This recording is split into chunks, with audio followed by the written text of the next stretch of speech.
राष्ट्रवादी सोबत युती करण्याबाबत शशिकांत शिंदे यांनी महत्त्वाचं वक्तव्य केलं। युतीबाबत अजित पवारांकडून प्रस्ताव आला, कुणीतरी पुढे मागे सरकलं पाहिजे, स्थानिक पातळीवर योग्य निर्णय घेतला जाणार आहे, शशिकांत शिंदे यांनी महत्त्वाची प्रतिक्रिया दिली आहे। महाविकास आघाडी म्हणून आम्ही त्या ठिकाणी चर्चा चालू आहे। अजित पवार गटांच्या माध्यमातून मागणी आलेली आहे। अजून त्याच्यावर आमच्यावर कुठल्या प्रकारची चर्चेची सुरुवात झालेली आहे, परंतु त्यात अंतिम निर्णय झालेला नाही। परंतु महाविकास आघाडी म्हणून आम्ही शिवसेना, उभाटा, त्याचबरोबर काँग्रेस आम्ही एकत्रितपणे चर्चा करतो।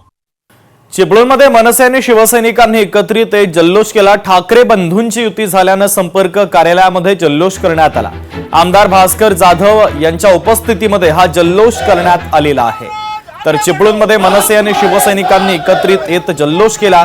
ठाकरे बंधूंची युती झाल्याने कार्यकर्त्यांचा हा जल्लोष चिपळूणमध्ये पाहायला मिळाला।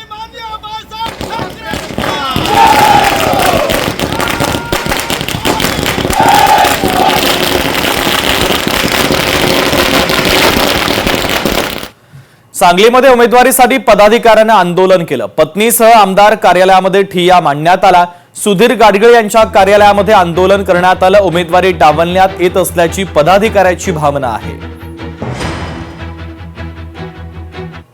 आम्ही 2014 पासून बीजेपीचं एकनिष्ठपणाने काम करतोय आणि आता महापालिका निवडणुका आलेल्या आहेत आणि 2014 पासून आम्ही तर काम करतोय एकनिष्ठपणाने। आणि आता यावेळेला महापालिका निवडणुकीमध्ये आम्हाला असं कळते की आम्ही ओबीसी महिलामधून तिकीट मागितलेलं आहे। ओबीसी महिलामधून एका नवीनच महिलेला उमेदवारी देण्यात येणार आहे असं आम्हाला कळालेलं आहे।